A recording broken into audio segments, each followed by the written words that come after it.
Habits are regular tendencies or practices we commonly experience, and often habits are seen as only those negative tendencies or practices that we need to give up. But in philosophy, habits are generally neutral.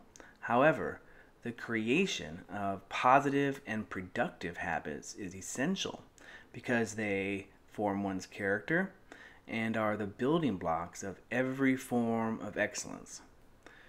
Take, for example, Aristotle's thoughts on the subject. We are what we repeatedly do.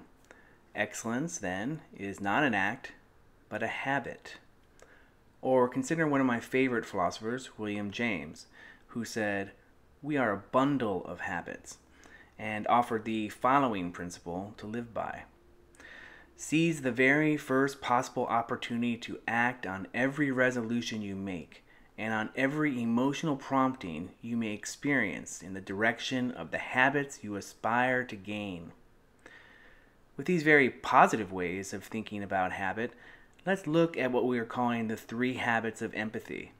Empathy as feeling into, empathy as feeling with, and empathy as feeling for. The first habit, empathy as feeling into, is the projection of your perceptions into an object. For instance, a person's thoughts, a work of art, or even a situation. But you also experience empathy as feeling into whenever you project your perceptions inward. We call this introspective empathy.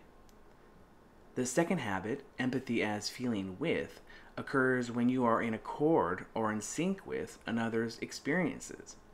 But it can also signify a sense of connectedness you feel with objects as well. Another way of saying this is that empathy as feeling with involves a sense of unity that you have with another person or thing, which could arise intentionally or unintentionally. And the third habit of empathy, empathy as feeling for, arises when you show care and concern for the well-being of another. This is not simply a sensation of care or concern for another, but that you also act on your sensations by doing something for the benefit of another. This habit of empathy can also signify your care and concern for some object or thing, for example, a personal goal or a social movement, and this also requires that you act upon your sense of care and concern. This diagram gives us a visual representation of these three habits of empathy as they intersect or transact in our daily lives. And it is the context of a given experience in your life that will tell you whether it is appropriate to exercise one or two or all three of these habits. More still needs to be said.